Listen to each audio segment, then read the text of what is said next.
So we will begin. Welcome, ladies and gentlemen, to the webcast on recent developments in international taxation, Pillar 2, and their impact in Latam. We are delighted to have you all here today. We will begin with an insightful exposition by Brett Wells, Law Foundation Professor of Law at the University of Houston Law. His expertise is in the field will provide valuable insights into the topic. Following that, we have an esteemed panel of professionals who will share their expertise and perspective. Violeta Lagos, tax partner at KPMG Argentina, Carlos Toro, tax partner at KPMG Brazil, Javier Azuazo, tax partner at KPMG Chile, Ricardo Ruiz, tax partner at KPMG Colombia, Cristina Sansonetti, tax partner at KPMG Costa Rica, Alfredo Kovics, tax partner at KPMG Mexico, and Beatriz de la Vega, tax partner at KPMG in Peru. Their collective knowledge and experience will provide a comprehensive understanding of the implications of recent developments in international taxation in Latin America region. Once again, a warm welcome to all of you. Let's dive into this informative and engaging session. Professor Brett, welcome. Thank you. Thank you so much. And I believe I've shared my screen with you, so hopefully you see that. I want to thank my friends at KPMG for the wonderful opportunity to have a conversation about this important tax topic and for providing a forum for that. Those of us in academia very much appreciate working collaboratively with wonderful tax expertise groups like KPMG. So thank you for that. My topic is going to be on Pillar 2, which many of you may already know is being moving forward in its adoption. But what I want to do is to talk about what Pillar 2 and the implications it has for Latin America, the United States, and what it really achieves. And I think there's a difference between what you hear as the press releases in terms of what Pillar 2 is doing and what it actually does. And it's that difference that I think tax leaders need to fully understand. And so that's where I want to focus most of my conversation. But to do that, it's important for us to have a clear vision of what the OECD's aspirational goals are for its model rules. And its aspirational goal is to ensure that multinational enterprises of a certain size will, in all events, pay a minimum tax. Don't believe that. But that's the aspirational goal. So we need to understand the aspirational goal and how the framework is put in place. But I don't want you to leave this presentation thinking that the goal, the rules achieve their aspirational goal. The model. Professor, excuse me, we cannot see your screen. Okay. Why that is. Let me try one more time. Can you see the screen now? Yes, perfect. Okay. So the model rules have an ordering rule. And the ordering rule sets forth which country has the right to assert the minimum tax. And I have here a diagram that shows the way the OECD envisions the top-up tax rules working, and they see them as interlocking regimes. The first jurisdiction that has a right to apply a minimum tax is the country of source, the country where the income is generated. And the term of art used is a qualified domestic minimum top-up tax. Top-up tax, meaning if this country, the country of source, collects a 15% tax, it is in the first place in the line. If this country does not assert a qualified domestic minimum top-up tax, if it fails to do so, then it falls to the country of residence, and that's going to typically be the residence of the ultimate parent company that will have the right to apply the minimum tax based on what the model rules call an income inclusion rule. So the ultimate parent company has the right to collect the 15% tax, but only if this country does not have a QDMTT. Let me say it a different way. This tax is conditional. It can only apply in the OECD rules if and only if a non-compliant regime in the source country exists. If a compliant regime exists here, it is prevented from applying. Finally, the model rules envision that if the country of source does not apply the top-up tax and the country of residency of the ultimate parent company does not apply a top-up tax, then other jurisdictions, third jurisdictions, can assert taxation under an under-inclusive under-tax payment rule through either disallowing deductions related to income in their country so that they can collect an excess tax, or through an excess tax on the income or revenue in their jurisdiction. Because there may be multiple countries that would want to apply this under-tax payment rule, there is a sharing rule under the OECD model rules.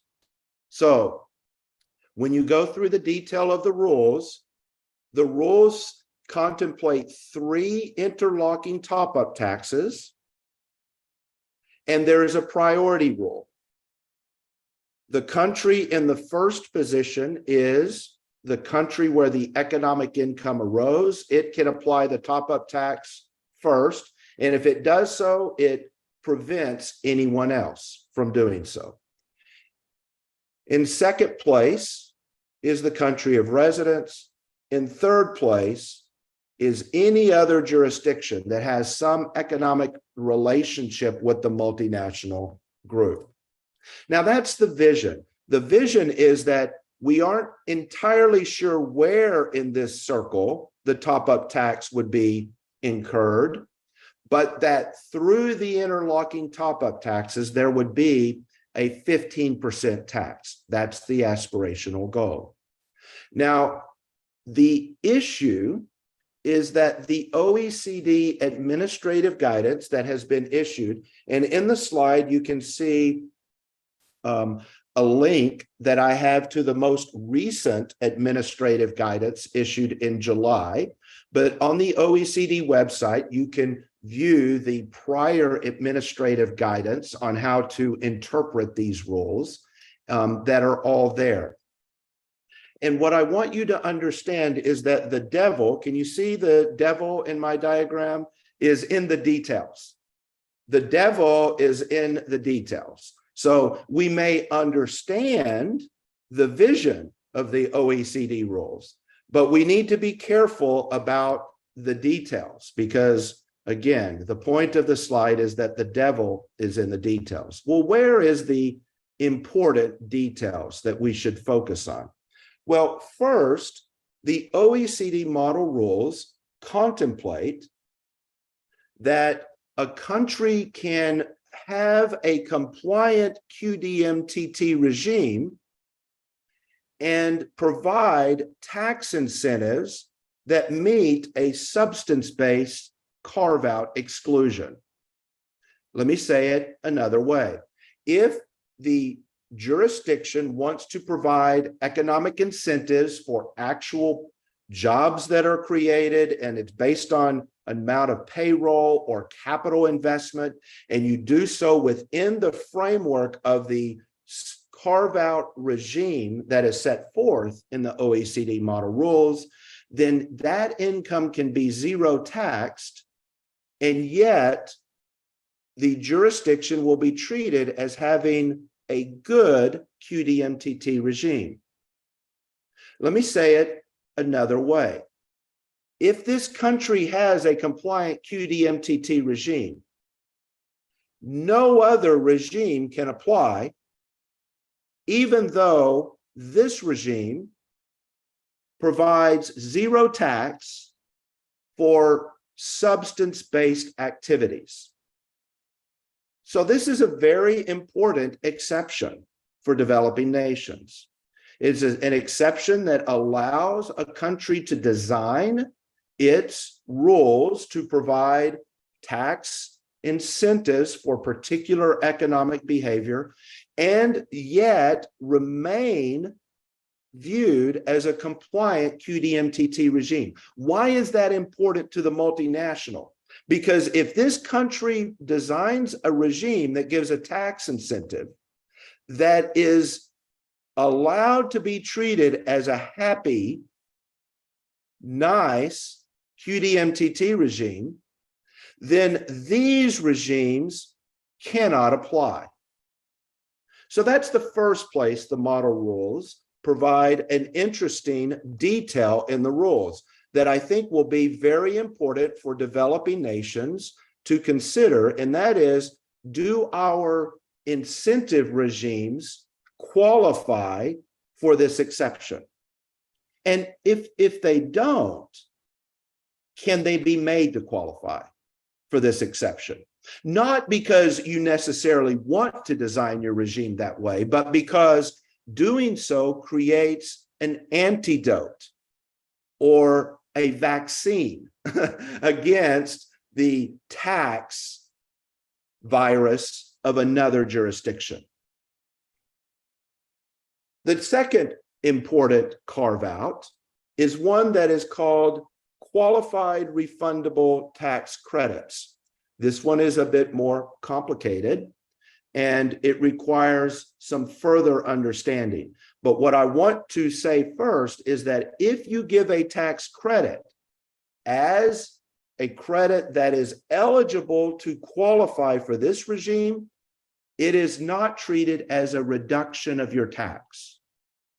That is a word that only tax partners and tax lawyers can love. I can let you get a refund of your tax, but it's not treated as a reduction of your tax. Isn't that wonderful?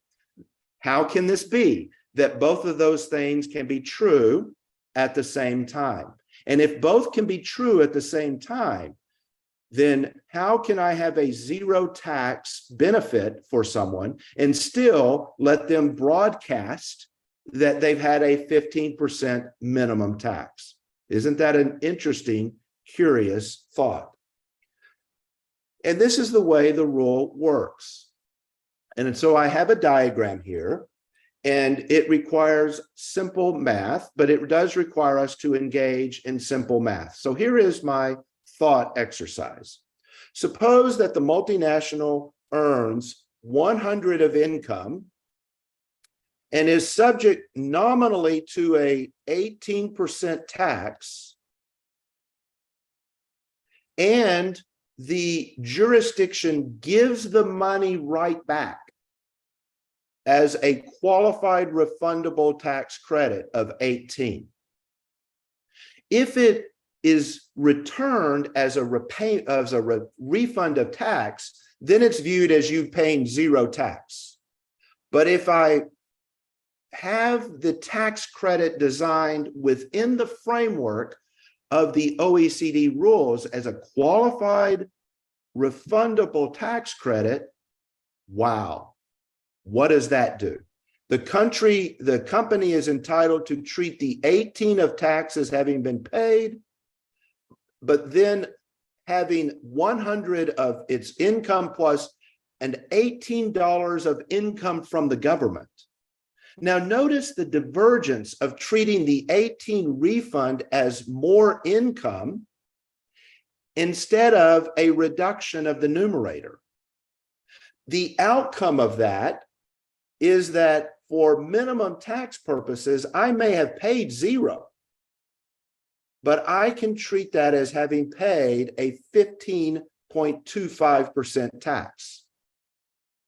18 divided by 118 would give me my amount that I could say I have paid as a minimum tax. So I can tell all these other jurisdictions, I paid a minimum tax of 15.25%, even though the government gave the money right back to me. Why is that important? Because if this regime is a minimum tax regime, it has that seal of approval. These regimes cannot apply. These regimes cannot apply. So the effect of the rule is not that, as I've drawn it here, it's not that I have paid zero tax and I have 100 and I paid zero. No, the effect is I have a 15.25% tax. Even though the country has designed its incentive regime to provide the taxpayer with an economic benefit to locate their activity, research and development, or other things in their jurisdiction. Now, that's an important learning, because if a jurisdiction does not qualify for this treatment, then the effect of giving the 18 back is to reduce the numerator to zero. And now you have not imposed a minimum tax.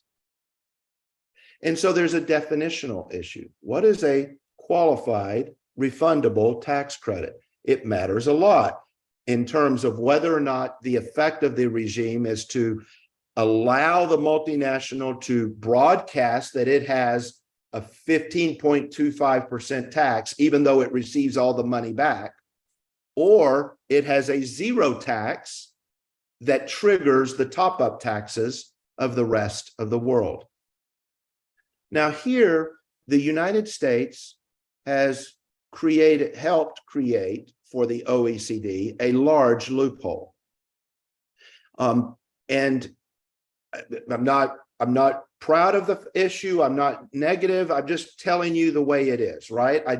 I want to be informative. I not want to be pick a side, but I just want you to understand how this area has evolved. And how it has evolved in terms of the United States' desire to create incentives to promote clean energy or green energy or lower carbon emissions.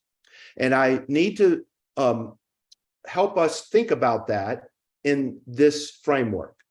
It is certainly possible to promote green energy, a move away from fossil fuels, by imposing an extra tax on carbon. That's possible.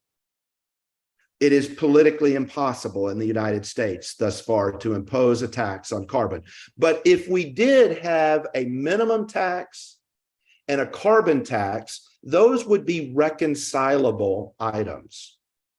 It's also impossible to have a minimum tax of 15% and to put emission caps on things that emit carbon dioxide. But what is not possible is to have a minimum tax and a tax credit for carbon for renewable energy. It's not possible to both impose a tax and to give a tax subsidy to green energy type projects like wind and solar and the rest. Those are competing policy instruments. I can't do both in the same time. Well, the US last year in the Inflation Reduction Act of 2022 enacted more than $1.2 trillion worth of tax credits to promote green energy, and got the OECD to issue a report in July of this year to say that these energy incentives would qualify as qualified refundable tax credits, because they did not want other countries to view the huge incentives that have been given for green energy to be taken away once these large incentives reduce multinational enterprises' payments of taxes to the US government. So the US has designed a significant incentive regime to promote its goals of transitioning from carbon-based fuels, and doing so through tax subsidies has undercut this regime. In January of this year, the European Union announced that they will follow the US lead. Imagine that. And will start implementing tax subsidies along the path that the US has gotten the OECD to approve. Now, what I think that you need to understand is that this backstory explains why there is a large loophole for qualified refundable tax credits, but it is not limited to green energy. The OECD has a rule that allows you to have an incentive regime that, if it follows its model rules, it can promote whatever you want to promote, as long as it's designed similarly to the way that it has sanctioned. Now, is it possible that developing nations can negotiate and get further incentives? Of course. But what I want to make sure you understand is that this is an evolving area. The OECD would like you to hear that we're going to collect a 15% tax, but they have agreed to allow refunds of those taxes to not be treated as a tax refund if they meet the angel list of activity of designs that they have sanctioned. Now, the US is less deferential when it comes to tax incentives. In this slide, under the GILTI regime, we would not give a credit for almost any of these taxes if another country were to enact them in its regime. Our GILTI regime would treat that as a reduction of your tax expense. So these are all in red as being treated that if I get an incentive like the US incentive, we would not be deferential to the other countries. It may not surprise you that the US wants treatment better than it would treat other nations. That may not be a surprising outcome to many on this call, but there it is. The OECD has a more favorable treatment than the US would have under its CFC regime. So the implication for the US is that the US could decide to simply promote green energy and not worry about the minimum tax. Or it could rely on its existing CFC regime to ensure that if there is income that is taxed in another jurisdiction and not taxed in another jurisdiction, even if it has a QDMTT regime, we would still apply the US tax. So I think that for your clients who are US multinationals, they are likely to believe that the US will remain with its existing anti-deferral regimes and will not change to an IIR regime. Why not? Because changing to them would cause it to be supplanted anytime this jurisdiction imposes an acceptable QDMTT regime. And the US will want to impose its tax regime without regard to whether or not the other jurisdiction has a nominally compliant regime. But I think the implication for developing nations is this. If you want to have tax incentives in your jurisdiction, either in the form of credits or substance-based carve-outs, if you design those in a way that allow your jurisdiction to be treated as a compliant QDMTT regime, it is a vaccine that prevents the other nations that adopted Pillar 2 from taking that benefit back. If you do not design, the developing nation does not design its incentive regime in a way that complies with the OECD model rules, then it does not prevent the other jurisdictions from applying a top-up tax to collect the revenue that the other jurisdiction left on the table. Notice that I didn't say that the Latin American country has to actually keep the tax, right? It just has to have a regime that gets the seal of approval. So I think that there is a question. Is this a setting sun or a rising sun? And the picture that I see is that it is a new day for countries to think about how to achieve the outcomes they want in the new day. But we cannot simply say that a jurisdiction is going to be able to, on its own, have its policies enacted without regard to how it interacts with other jurisdictions.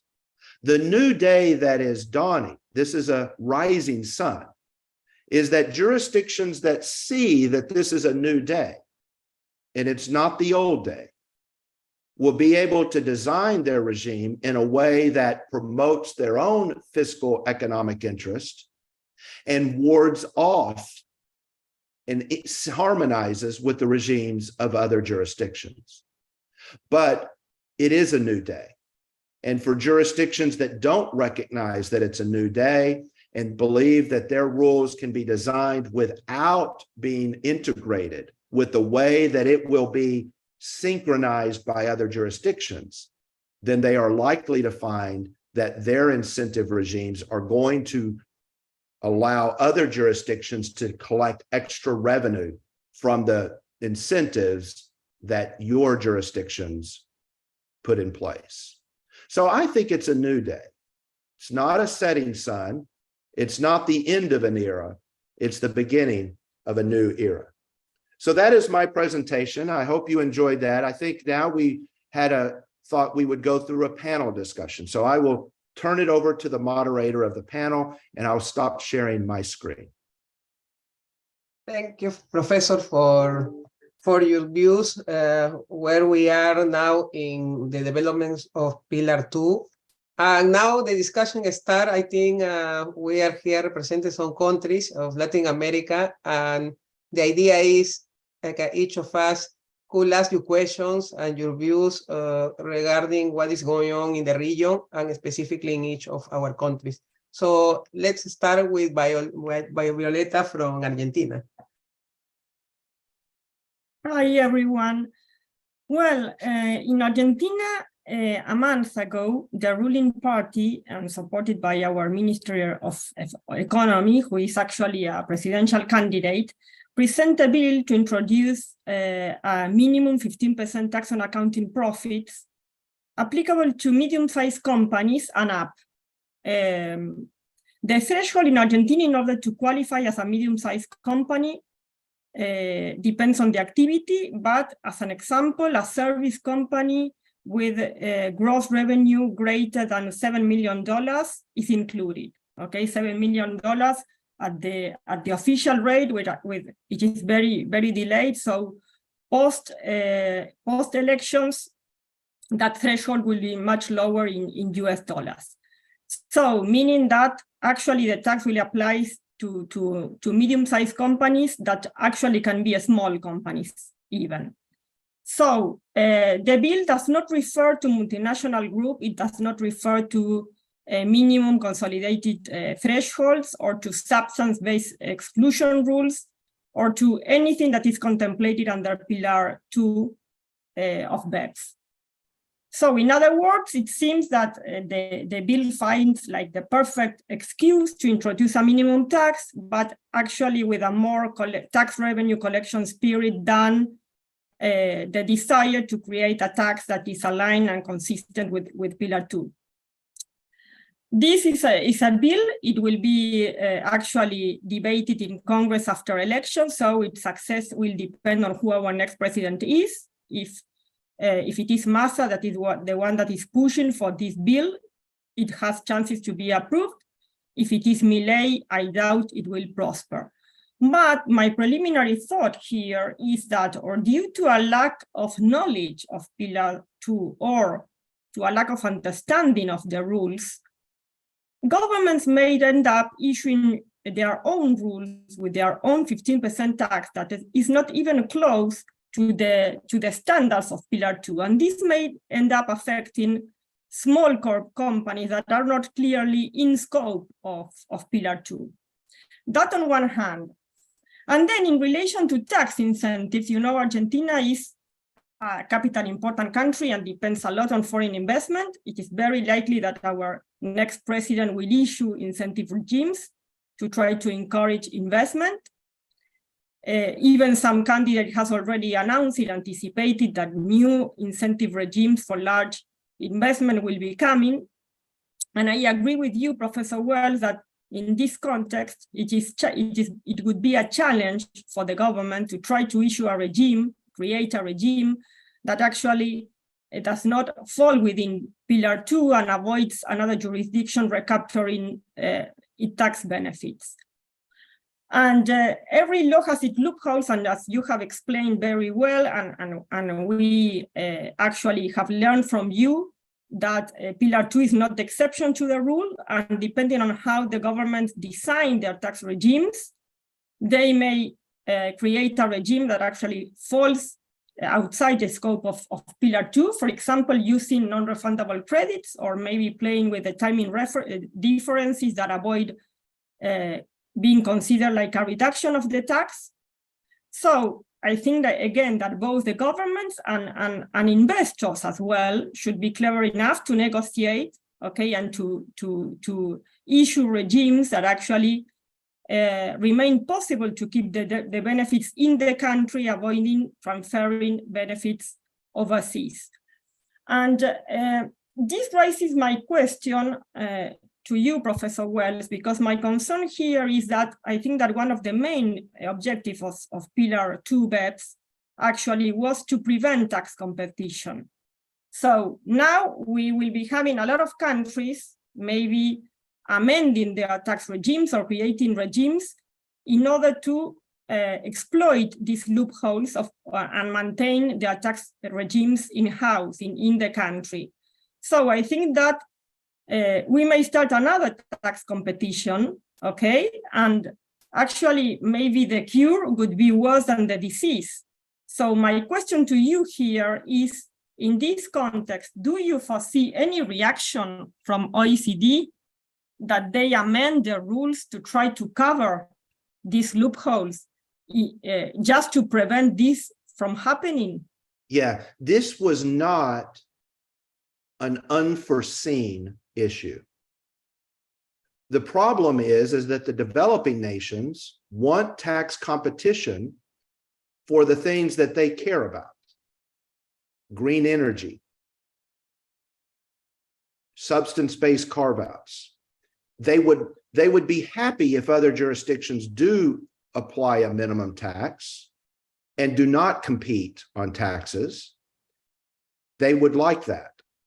But there is a political decision that has to be made, and that is, will nations give up the opportunity to engage in tax competition? And they did not agree to that when it came to the higher goal of promoting in the US, green energy. That is not the number one priority goal of other countries, perhaps, but it's a big goal. And the OECD was unable to get agreement to get rid of all tax competition. Now, that is a fundamental problem. That is a huge problem. And perhaps I should make another point. The US credits are not payable irrespective of the income tax. You can only use our credits against the income tax liability. But because they could be transferred to someone else, the OECD allowed these tax credits that can only be used to reduce income taxes to not be treated as a reduction of income tax. And that is true whether or not the multinational actually sells or transfers the credit. So they can keep the credit, apply it to income tax, and only use it to reduce income tax, and still treat it as a qualified refundable tax credit under the OECD model rules. So one of the things that I think developing nations were concerned about was, I cannot give a credit when I didn't pay any tax. I can't give an open-ended credit. Well, the US rule, the exception that was the OECD made, is that these income tax credits that only can be used against income tax can be refunded and not be treated as a disqualified refund. So I think that this was not an unforced error. I think that the OECD knew exactly what they were doing. And because the European Union and United States would not agree to stop tax competition with respect to their things they want to engage in tax competition with, the model rules allow for that to happen. Now, having done so, the path is now lit for Latin American countries to engage in tax competition based upon the parameters they want. But these need to be either credits that are refunded in all events or only against income tax, but perhaps transferable, or the developing nations need to ask for another loophole. But I think the existing loophole that is there was done purposely. And so if the OECD were not knowledgeable of this loophole, then I would say they would work it back. But they know what they did.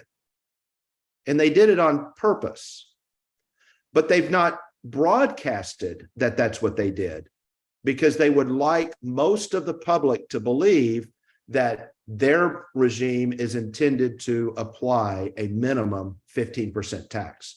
And there will be countries that will then adopt a minimum 15% tax and think nothing more.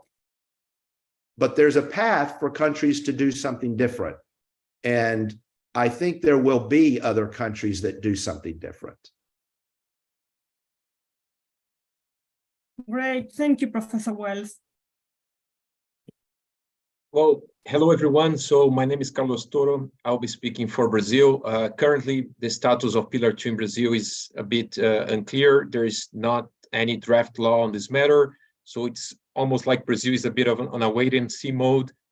Of course, Brazil being part of the G20 and the inclusive framework on BEPS, it's expected that at some point in time, Brazil will issue the relevant legislation on this, but it hasn't happened yet.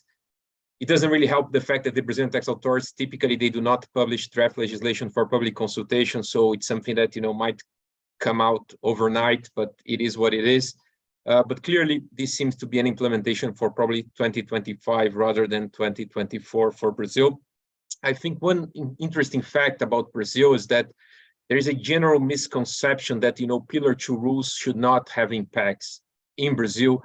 And this is because of our CFC rules. So if you think about, fiscal policy, Brazil has a very maybe unique approach compared to other European jurisdictions or even the US, that, you know, Brazil never had, let's say, participation exemption regimes, quite the opposite. So many years ago, Brazil fully adopted some sort of capital export neutrality approach, meaning that for Brazil, it doesn't matter where taxes are paid, in which geography. For Brazilian multinationals, at the end of the day, you should pay a Brazilian CIT rate. So basically, under Brazilian CFC rules, Brazilian multinationals, they have to pay tax their foreign profits at year end, regardless of any distribution. It doesn't really matter if it's passive or active income, if it's a tax haven or not.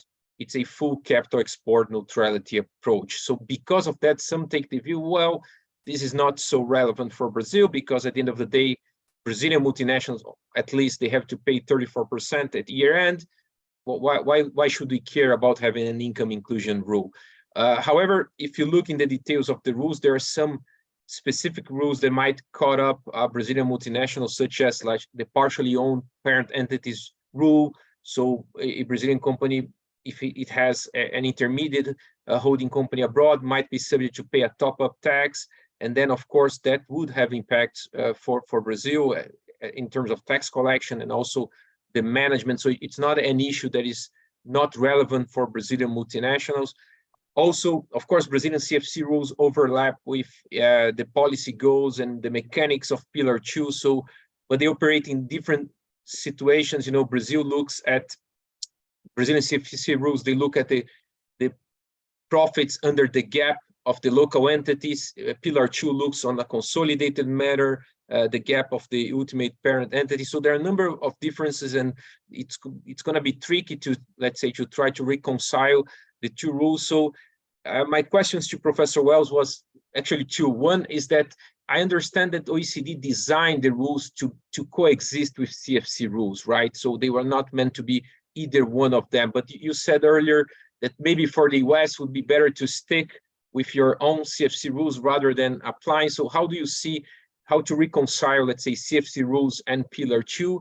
And also on the credits, at least right now in Brazil, it's a bit unclear to what extent a top-up tax paid in a foreign country would be recoverable, would be treated as a foreign tax credit for Brazil under our CFC rules, to the extent that we treat this as, you know, income tax paid over the profits of the foreign entity. So I don't know if there might be a characterization issue that, you know, the top-up tax might be viewed as something else, an additional tax that was paid way above the tax that was due based on the local CIT rate, if you see that as a potential issue as well. Yes. So all of those are excellent questions. So the QDMTT regime, a qualified domestic minimum top-up tax, can be applied before any CFC tax regime. And so the OECD model rules contemplate that the jurisdiction of source can apply its regime first without giving credit for any CFC tax regime or other taxes paid based on residency. Once the QDMTT regime is in place, an IIR regime is turned off, whereas a CFC regime remains. And it can apply anytime the country like Brazil believes that a minimum tax was not paid. It may be that there's a QDMTT regime, but Brazil and the United States CFC regime could still apply a tax based upon our foreign tax credit rules and income inclusion rules, and Brazil could do the same. And so a CFC regime is a regime that would apply regardless of whether or not the other jurisdiction applied a top-up tax. So a CFC regime is consistent with a country that has a capital export neutrality mindset. It is inconsistent with a country that has a territorial mindset, that is only enacting an income inclusion rule because it's low taxed income. So countries that believe in capital export neutrality may well decide, I want to keep my CFC tax regime because I don't want to have my regime supplanted, turned off anytime the other jurisdiction has a QDMTT regime. I want to apply our tax regime and give credit for taxes actually paid, but I just did a presentation to show you that taxes may not actually be paid, right? And so the US, I think, will be very unwilling to simply get rid of our CFC regime. Now, if there is no QDMTT regime and a company pays tax in the source jurisdiction and is subject to a CFC tax regime, the OECD rules contemplate that the CFC taxes should be added to the taxes that have been paid on that income for purposes of computing whether or not a minimum tax overall has been paid on that country income for purposes of applying the income inclusion rule. So in your example, if Brazil did impose a CFC tax and another jurisdiction wanted to impose an IIR, then they should give credit for not only the taxes paid in the QDMTT regime and the source regime, but the CFC taxes to determine, did the country income bear a 15% tax? And if so, then the IIR should not apply. So because the CFC tax regime is in front of an IIR regime or a UTPR regime, it is a more powerful policy response than an IIR regime that is only conditionally applicable. So I suspect countries like like Brazil, if they think about it, will say, I want to have a QDMTT regime with respect to income earned in Brazil, so nobody else applies a top-up tax on Brazilian activities. But I would like our CFC regime to apply regardless of what happens outside of Brazil, so that Brazil retains the right to tax the residual income at the level they want. I suspect they will have that approach. I absolutely believe that'll be the US approach. But other countries can take a different point of view, but that would be my guess. If Brazil thinks about it, how they would perhaps design the system.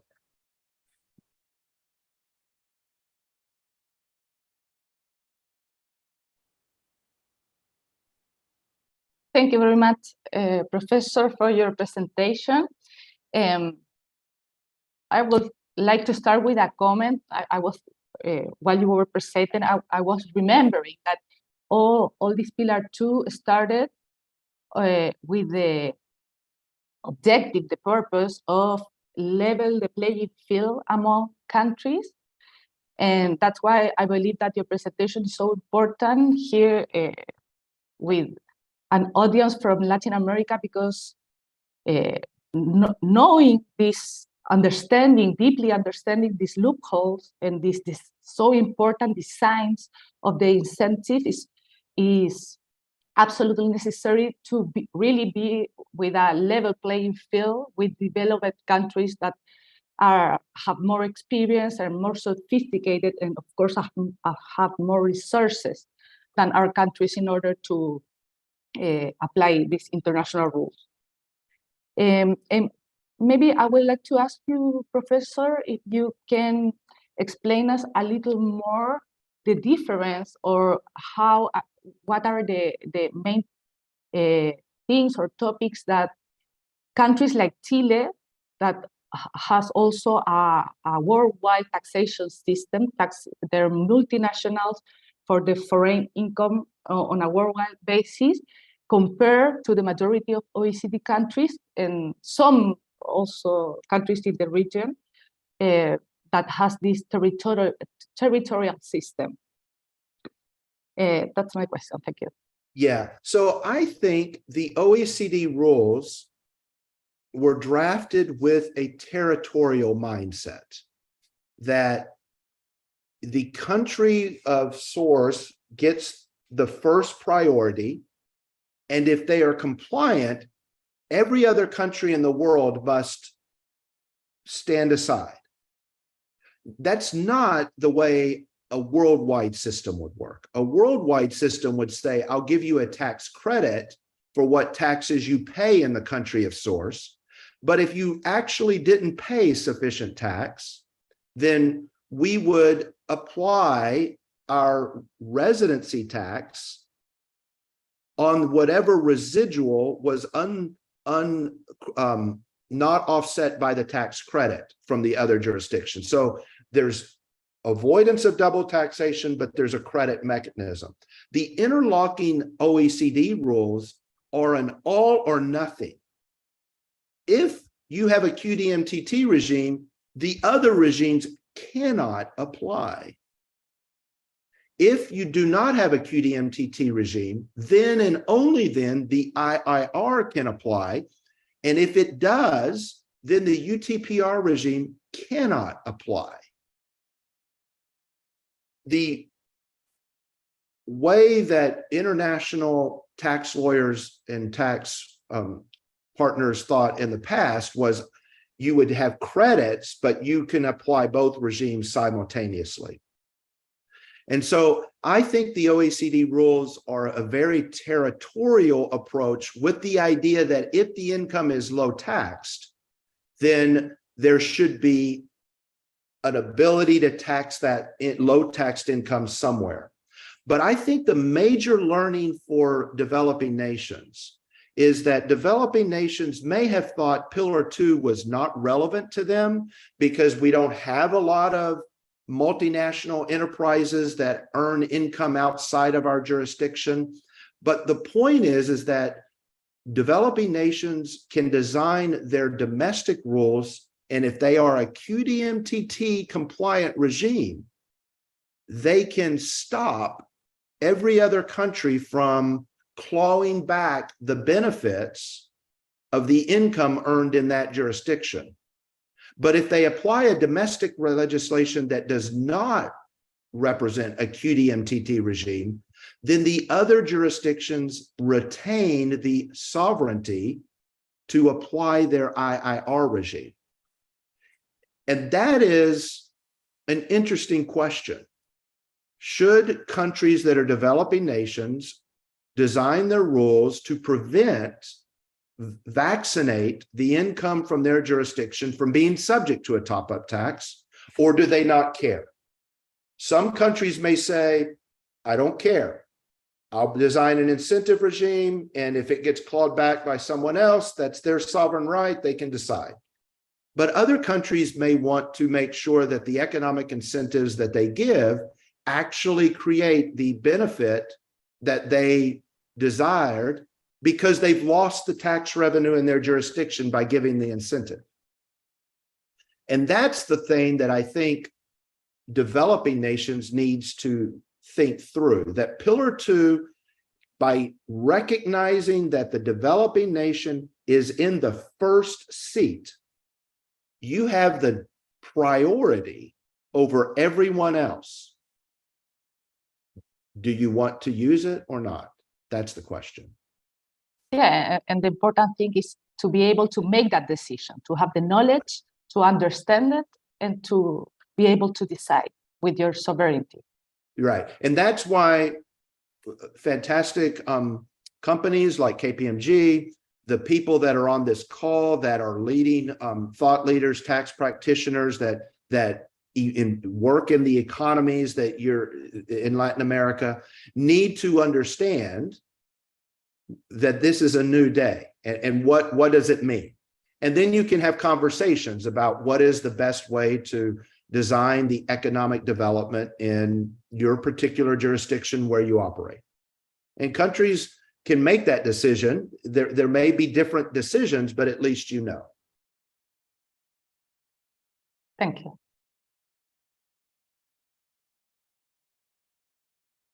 Professor, good morning. Good morning. In Colombia, I think we are one of the most advanced countries in adopting Pillar 2. It's fair to say that we have made it quick, but probably not correctly. we have adopted a domestic minimum tax of 15%, which is based, or starting point is the profits in the accounting before taxes, subject to certain adjustments.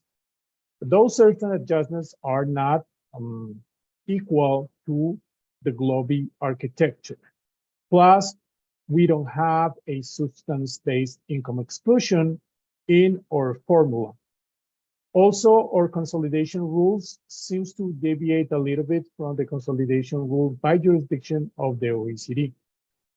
With that, we have seen that the impact of the minimum tax in Colombia is going to be important, basically because the difference in the tax basis of the income tax and the basis of the profits from the accounting books are quite different, especially impact on amounts that are not realized, impacts from the foreign exchange difference, impacts with regards to the different depreciation methods used for tax and accounting purposes are going to create a different taxable base that will create more revenues to Colombia that I will say is fair to collect from the taxation principles of our constitution.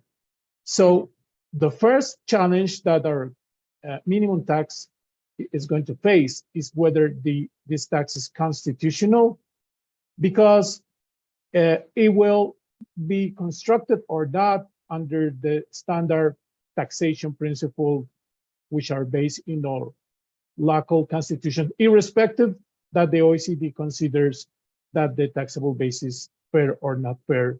But according to our sovereignty, we need to check that, and it probably is expected that the Constitutional Court will review that the next year. By saying that, it's important to say that our system, it's constructed in a way that most of our incentives are tax subsidies, as the category you have shown, which basically will be transferred to other countries that will use the IIR or the UTPR. However, in the latest tax reform, there has been also a small change, which is the credit included in section 257-1, which seems to provide a refund according to certain conditions and subject to certain type of companies. That definitely will be something to explore, because that's probably one of the only benefits that will be considered a qualified refundable tax credit according to the Pillar 2 or the global structure. So this is like the general scope of the general view of Colombia. In this regard, something that is we are in the middle of is whether our domestic tax is going to be acceptable as a QDMTT or not. So that's probably the biggest question in Colombia right now. Tax authorities consider this is a fine QDMTT. We are not, I mean, especially firms probably are not sure about that. So it's up to the OECD in the peer review to confirm whether it's going to be a fine QDMTT or not. Consider the different deviation I have explained from the standard basis. However, according to the July guidance, the purpose of the final objective of the OECD, which is called a 15% over the accounting profits, probably will be achieved on this formula. So probably, according to the numbers, the result or the goal will be achieved by the tax authorities. However, according to the principle of consistency, which is included in the model rules and in the guidance, we still have doubts that say that when you are not adopting correctly the base, how come is that you can reach the comparable results? So the question to you, Professor, is the tax authorities are now authorized according to the latest guidance, to do a self-certification process. So probably the self-certification will result that the tax authorities will say we're complying. But let's say that according to the review, the OECD says, you know, you have several deficiencies on the architecture and you're not going to be a fine QDMTT. What will be the outcome according to the global rules, Professor Wolf? Yeah, that is, I really appreciate your comments. This is, I think, a very helpful conversation. If the OECD blesses the regime, then you stop thinking about it. You're certified. You don't have to get into the actual amount that is there because you have a compliant QDMTT regime. The rest of the top-up taxes do not apply. So that is an enormously important outcome. It's based upon international financial reporting standards for the country. There'll be a negotiation and a conversation. I suspect that many countries will have some minor differences, maybe major differences, and there will be a conversation with the OECD. If the peer review indicates that it is not a compliant regime, then we get into the question of, well, what is the amount of the tax that was paid actually?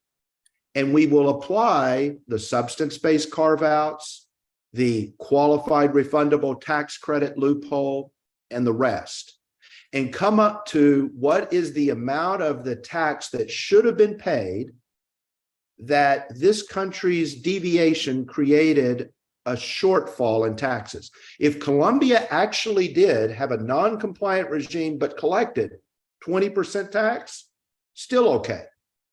You've had to do a factual inquiry to determine whether or not at least a 15% tax was paid. If the regime is not a QDMTT compliant regime, but nevertheless collected above a 15% tax, no other top-up tax would apply. But in the situation where you don't have a QDMTT regime, and one of the incentives, or because of inflationary adjustment or something else, there is inflationary gain or some other amount that would be income that is not taxed in Colombia, it would cause the effective tax rate to be too low. Then the top-up taxes could apply because there's not a QDMTT regime. The top-up taxes should give credit for the actual taxes that were paid in Colombia. But if they believe that there was extra income that was low tax, they could apply the top-up tax for the excess.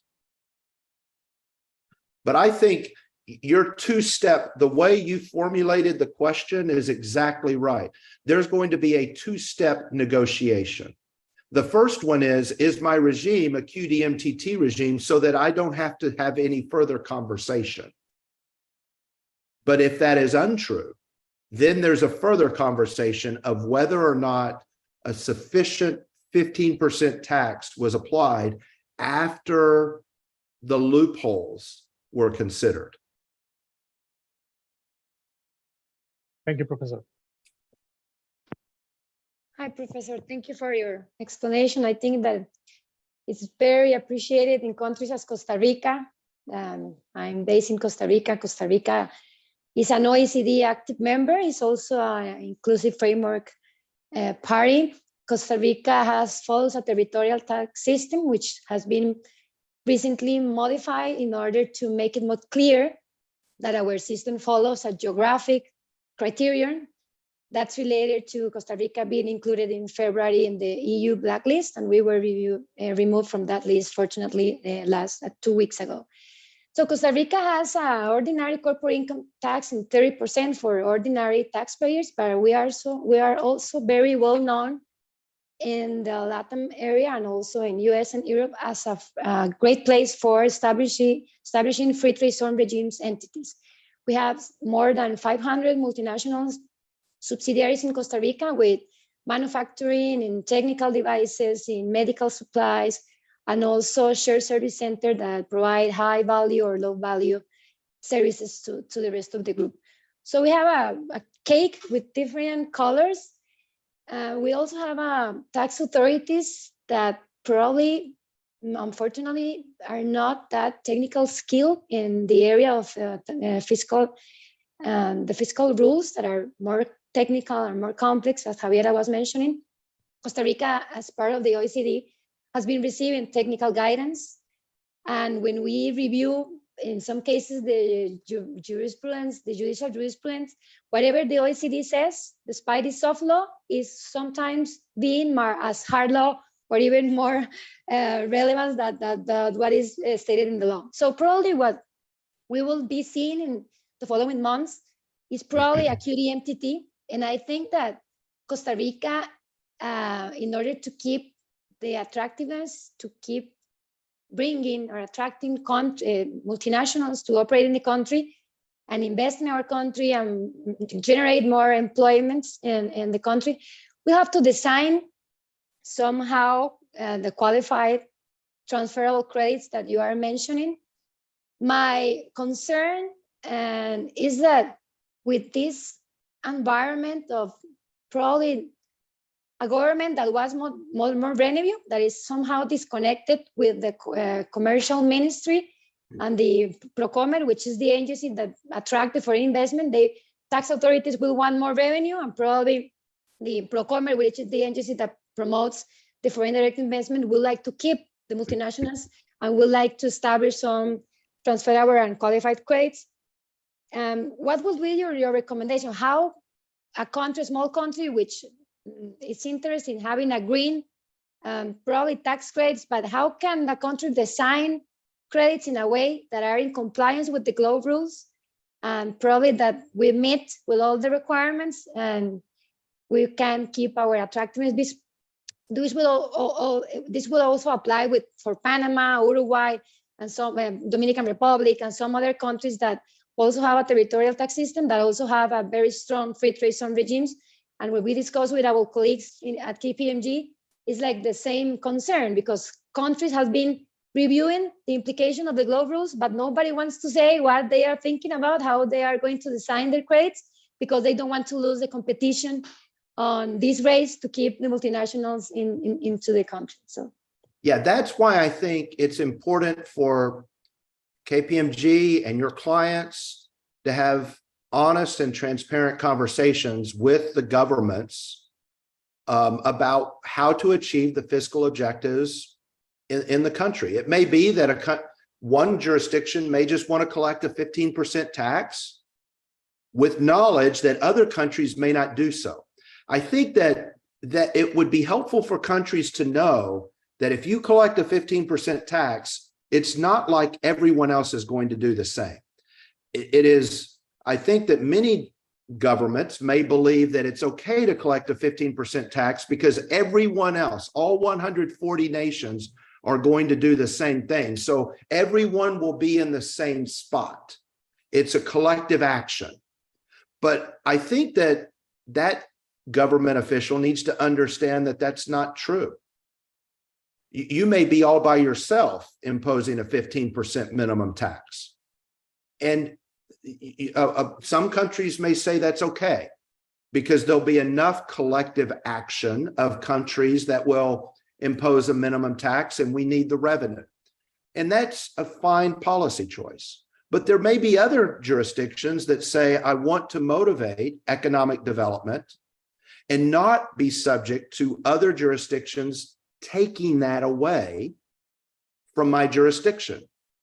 Well, that's going to require a careful looking at the model rules. And I cited in my presentation in the footnote the July 2023 administrative guidance on what represents a transferable income tax credit that would be treated as a refundable credit and qualified, even though it is only allowed to offset income tax. If it's designed correctly, it would still be treated as a qualified refundable tax credit. And I think countries will need to look at the model rules in July of what substance-based carve-outs can be done for free trade zones, and utilize that exception. And then they can think about, do I want to use both or either, or do I not want to? But now the jurisdiction is making an informed decision, and they know that other jurisdictions may not collectively impose a 15% tax. That's the main learning that I think developing nation governments need to understand.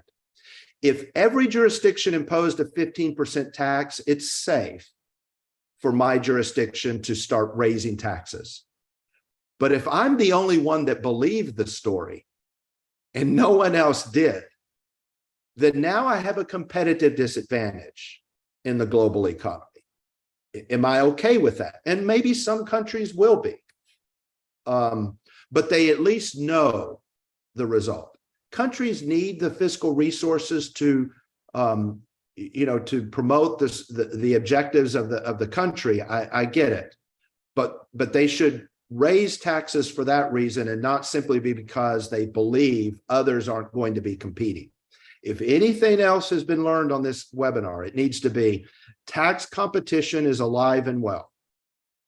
And that's the first point. And secondly, developing nations can stop and vaccinate the income in their jurisdiction from any top-up tax if they want to do it.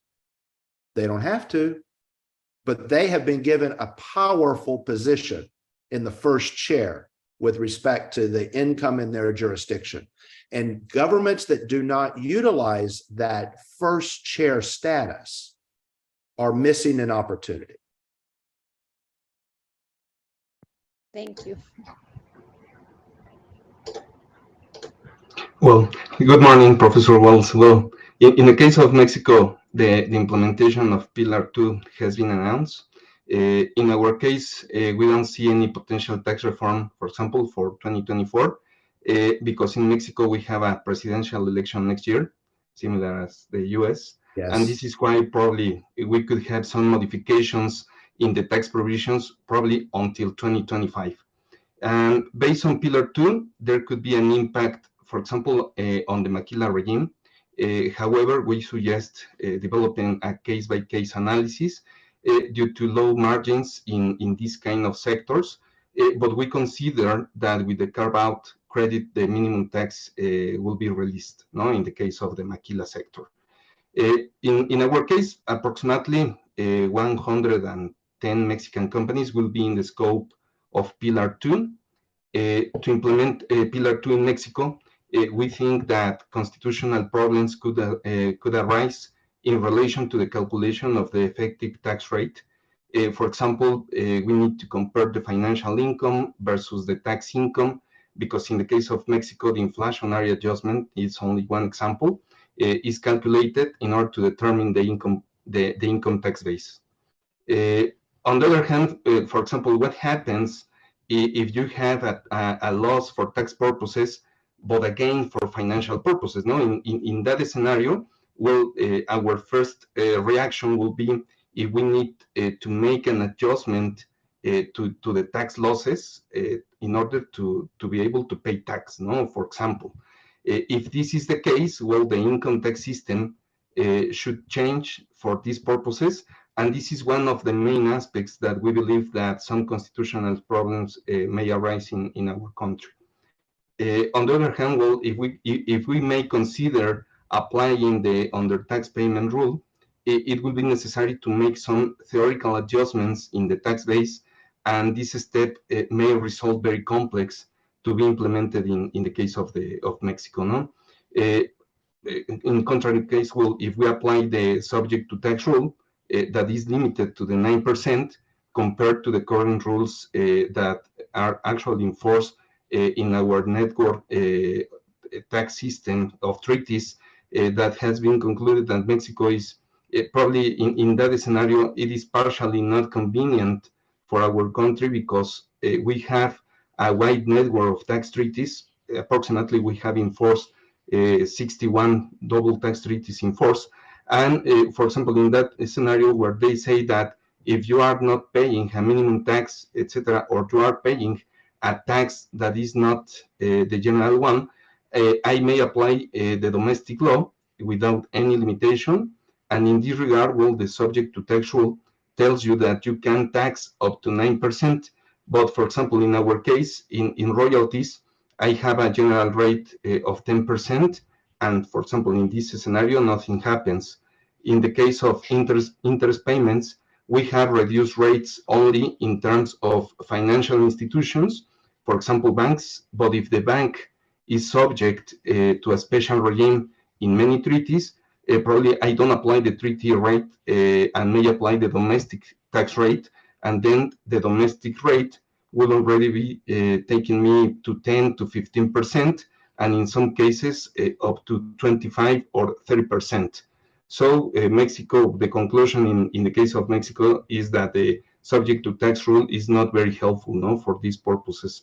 And finally, and here is my question to you, Professor Wells, is how do you see all the aspects related to potential unconstitutional aspects in the implementation of BEPS, of Pillar 2, of countries like Mexico? No, I heard from Ricardo that a similar situation happens in Colombia, but in this regard, how do you see all these aspects, Professor? Yeah, I mean, predicting elections or political decisions in Mexico is as difficult as predicting them in the United States. I'm not sure how that would work.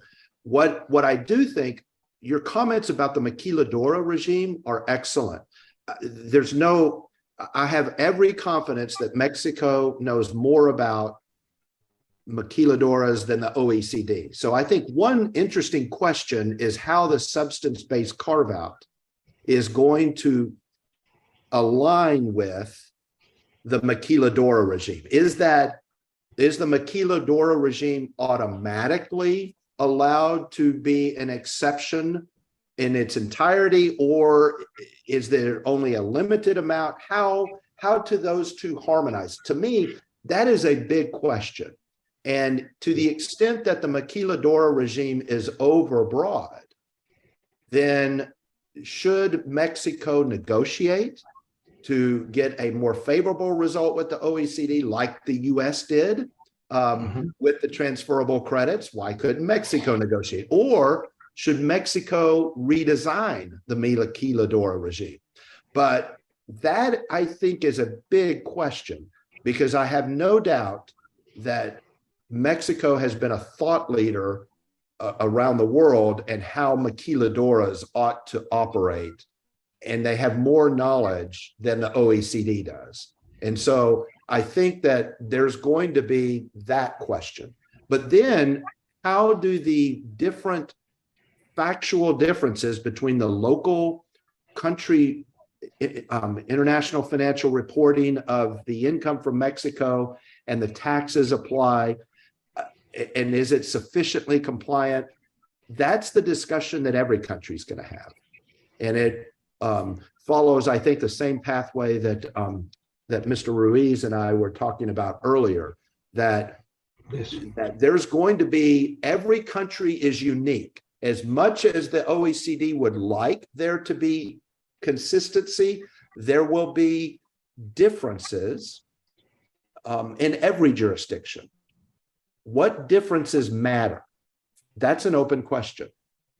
Yes. And if they matter, then can a country revise their rules to make them so-called compliant? That's another question. But that's where I think the conversation needs to move to, is whether or not the country has a good view of, are my differences sufficient to cause me to be non-compliant or not? That's the first conversation that needs to be had. And then once that is known, then I think there's a negotiation. Or the legislature needs to simply change the rules. Okay, no, thank you, Professor.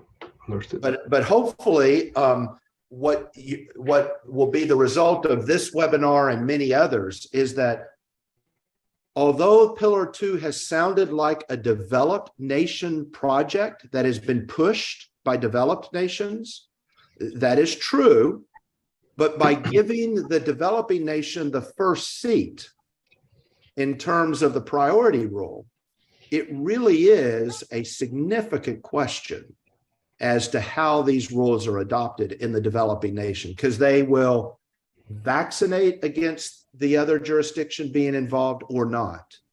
And that is an important question that is now being posed, I think, to every developing nation, whether they know the questions being posed or not. Yes, thank you. Professor, in the case of Peru, conversations at the government level are not at least released to the public, similar than Carlos mentioned. But of course, the multinationals that are not many, but that have base in Peru, they are very concerned about will be the effects based on what is going on in other jurisdictions, no? When there are serious announcements or are amendments in those other jurisdictions. So that is the concern, basically, for the side of the multinationals currently. And on the other hand, we have, basically, we are a mining country, it's a first industry.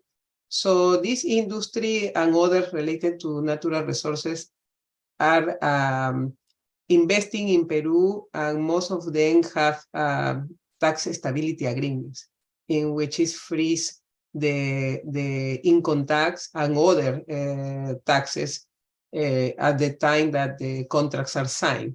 So basically, if there is any change in the country, so as was mentioned before, this could be also a constitutional issue, and not only related to the imposition of new taxes, but on the other hand, also to have the comfort that nothing will happen with these cases in which the tax regime will be different, not the new one. So, so I would like to hear your thoughts about this specific question regarding Peru. And on the other hand, as all the countries that are represented here, we have double taxation agreements. So recently there was released the multilateral convention in order to include the subject to tax rules in the double taxation agreements that are already signed. And based on what you already heard about all this trip through Latin America, so what about that? Do you expect the Latin countries be part of that? And because it's a main concern, no? Considering that we have double taxation agreements with developed jurisdictions too. Yeah. So if Pillar 1, which is not the topic of today's conversation, if the OECD moves forward with Pillar 1, there will need to be changes to international double taxation treaties. And the OECD has done quite a lot of thinking about how those treaties need to be changed. And that will be a major change for developing nations. I think for Pillar 2, the international treaties are going to be implicated if the treaty is like the CARICOM treaty that says we will not tax you in the other jurisdiction, or there's a territorial result under the treaty. But if the treaty allows worldwide taxation with foreign tax credit, then I think Pillar 2 can be adopted without violation to the treaties. But I think that what the real question is going to be is how whether or not jurisdictions, even if they don't adopt an IIR regime, how will they design their domestic regimes to ensure that they qualify as a qualified domestic minimum top-up tax regime, or should they adopt an IIR regime? And if they do, how, will they, is that potentially able to get through the legislation? But to me, those are the two questions. Should countries adopt an IIR that is conditionally applicable if there's not a QDMTT in the other jurisdiction. Some countries will care about that because they have a large number of multinational enterprises that operate outside of their country of residence. But for every jurisdiction, they will care about the QDMTT aspects of Pillar 2. And I think those should be compliant with treaties. Although there was a point earlier about whether or not the QDMTT would be entitled to be treated as a creditable tax. It needs to be treated that way under the treaty, but I think the current thinking is that it would be. But of course, countries need to agree to that. Thank you, Professor. And well, we finished this first round, and we have some minutes for specific comments of the panelists. And also, if there is a question from the audience, please go ahead in the Q&A. So I don't know, panelists, questions for Professor or comments, additional comments for Professor Wells, please.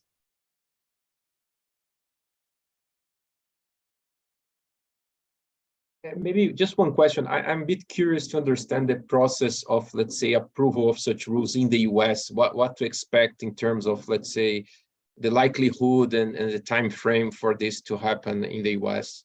Yeah, nothing's going to happen before the US election. So the US election in 2024 is going to have a major impact on what the US does. But until then, we have such a fractured Congress and difference of opinion politically with the president and the other party. So really nothing's going to happen until after 2024.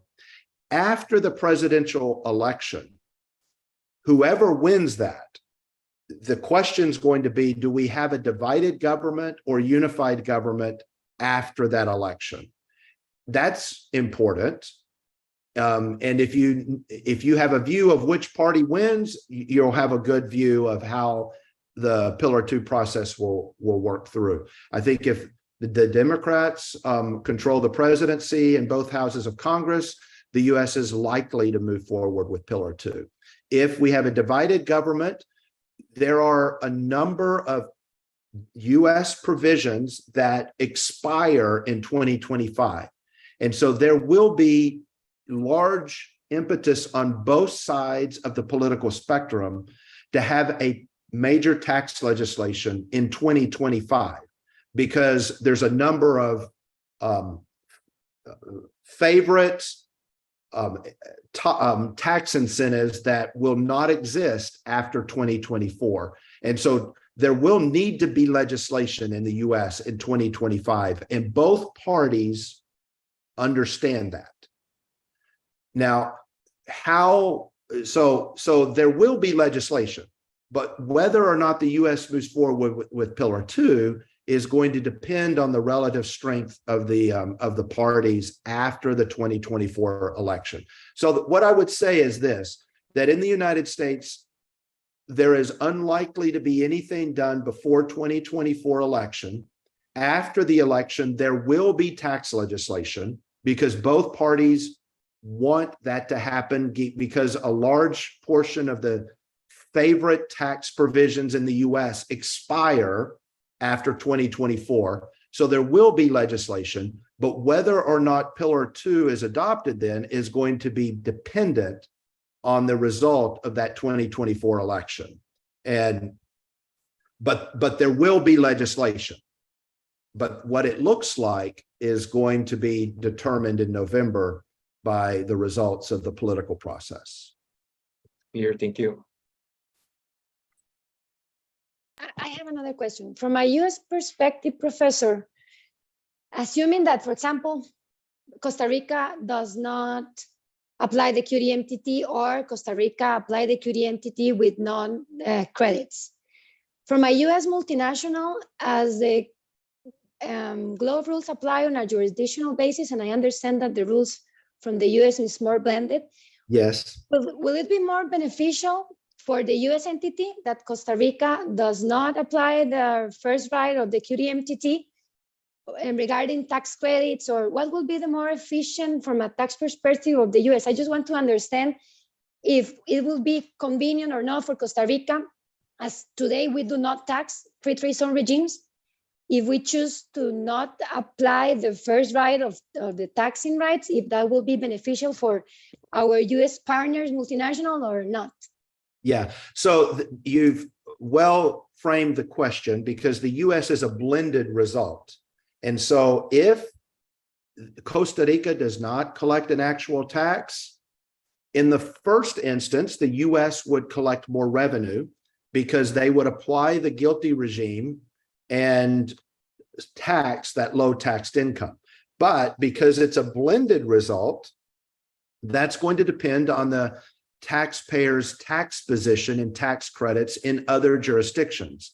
If the taxpayer has large credits where they've paid taxes in other places in the world, then the low taxed income could potentially be sheltered under our global blending of income and taxes, so that the net benefit would stay with the multinational. If the multinational does not pay a high tax in another jurisdiction, and there is a low amount of taxes assessed in Costa Rica, then there would be a US tax. If Costa Rica imposes a tax, then the US person, if they are able to use that credit against other income, it will be not an extra burden to them.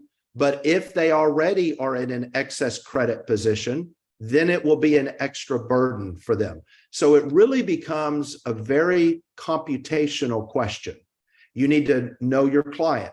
What is your client's foreign tax credit position? And are they in an excess credit position or do not have sufficient credits? And that is a worldwide determination. And once we know that, then we will know how the Costa Rica regime would overlay. And so that is a different analysis than the way that the OECD approach views it, where I'm going to look country by country and apply the minimum tax country by country.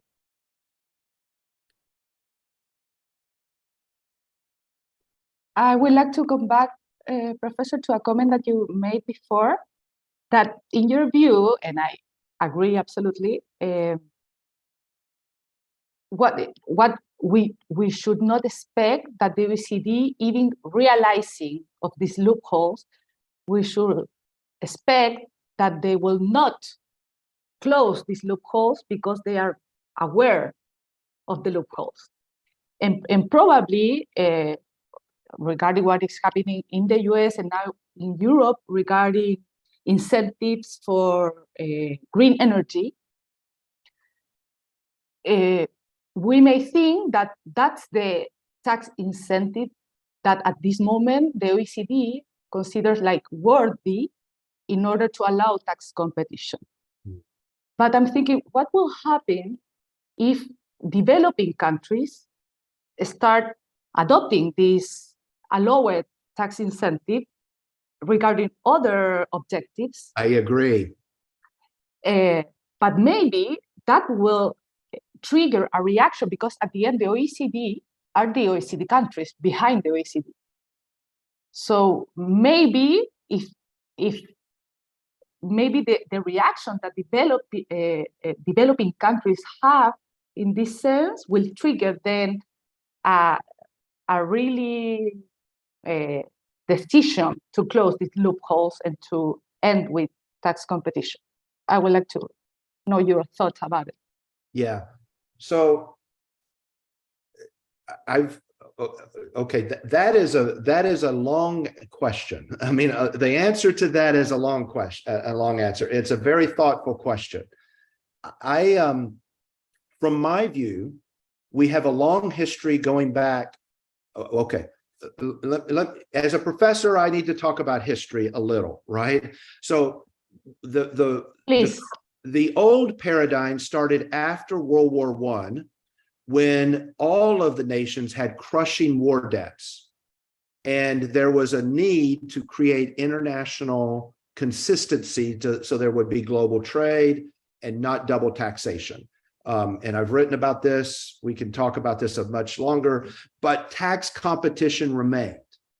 Countries wanted international comity among nations, but they did not want to give up their sovereign right to tax competition.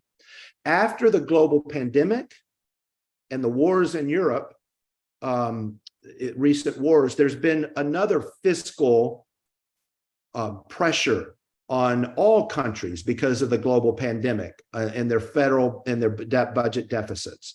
And so that was an impetus for the OECD to ensure a minimum tax because of the fiscal strains of all countries. But they still did not, countries were unwilling to give up ultimately their sovereign right to engage in tax competition. So yes, we want to address the global fiscal strains, but we have not given up that power. Well, that is fundamentally inconsistent. And at least so far, the view has been that the largest G20 countries have said, I'm happy if others give up their tax competition, but I'm not willing to do that myself. I'd like everyone else to do that, but I would like to retain my ability to continue to compete. So you're asking a question, are the most powerful G7 countries willing to stop giving incentives the way they domestically want to? And right now, they are happy to suggest everyone else do so, but they're unhappy to live with the constraint that they would like others to live by. And I don't know how, and that's been a problem since the 1920s. This is a 100-year problem. This is not a problem that we should view only in the last 5 years. You can go back to the harmful tax competition issues and blacklisting countries from the 1990s to 2000. You can go back to an earlier period with the UN negotiations of the UN Model Treaty in the 1960s, or we can go back to World War I. We have this tension between the need for single taxation of income at a minimum tax and countries relinquishing their sovereign right to competition. And for 100 years, we've wanted both, not seeing that both are inconsistent. You either have a minimum tax and don't compete, or you have competition, and some countries may choose to compete and some may not. And I think that's what I'm thankful for KPMG with this webinar, is to make sure that your clients and people know that this is not a new era. This is a continuation of an old problem on a new road. But it's an old problem that goes back 100 years. And so I would turn the question back around to the audience to think themselves. Do you really believe that the largest nations in the world are going to agree not to compete on tax? They're happy for the smaller nations to not compete on tax, but are they willing to give that up for themselves? And the historic answer has been no. And in 2022, the US adopted enormous tax incentives to save the world from climate change. Who can disagree with that? When we're trying to save the world from climate change, of course we need tax competition for that. Well, now that we believe that, how are you going to stop the US and others from engaging in competition there? But I also like your question about other countries may want to design their transferable credits to promote R&D or to promote employment or to promote capital investment, something other than renewable energies. Will that spark a reaction? Well, the OECD model rules right now don't make those distinctions, but will that be a negotiation? It could well be. And it could well be another situation where the developing nations need to have a voice in the conversation so that their economic perspective is not ignored.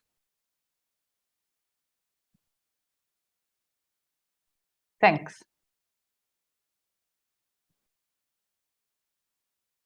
I have a question, a curiosity too, with the intersection with IRA, because as was mentioned, in the case of Latin America, what is going on now is like some companies that have base in our own countries are transferring assets to US in order to take advantage of energy transition tax benefits, and Right. of course to develop new business there. So just to understand what could be the future, because also we are experiencing still some developments in tax developments, incentives for energy transition too. So how could be the intersection of that with Pillar 2? Yeah, I think right now, Pillar 2 is saying that those tax incentives do not cause the US to be viewed as not imposing a minimum tax because of the rules, the administrative guidance that was published in July of 2023. So that, I think, is blessing tax competition for these important incentives, or at least important to the United States. And Europe has said they will respond in kind. They are, prior to the US legislation in 2022, the European Union had typically promoted transition to green energy through carbon taxes and emission caps. They have been much more bold than the United States has been on carbon taxes. But after the US legislation, Europe has said we cannot allow these huge subsidies to bring investment to the US. Canada has responded and said we are seeing a large amount of investment leave Canada for renewable energy in the United States, and the European Union has responded that they need to do the same for German companies and others to prevent the outflow of those investments to the US. And so there have been announcements in both Canada and the European Union that these subsidies will be allowed, and the European Union has announced that this will not be treated as illegal state aid. So in Europe, if I give tax subsidies, it can violate the agreement in the EU in terms of giving prohibited state aid. But the European Union has announced that if you give tax credits for green energy, that will not be considered illegal state aid under the EU guidelines. So the EU has now responded to say that we need to react to prevent an unfair competition of investment in renewable energy all going to the United States and not being in our country as well. So another way of saying that, the race to the bottom has started. A number of countries are now eliminating the minimum tax. At the same time, they are broadcasting that we're imposing a minimum tax. How can it be that both can be true? I can tell the public that I am imposing a minimum tax and all the while giving a subsidy that takes away the minimum tax. Well, tax people find those type of inconsistencies ironic. Interesting. Well, I don't know if there are another questions from the panelists. So we are arriving to the end of the webinar. If not, perhaps Professor, some final remarks to close the webinar.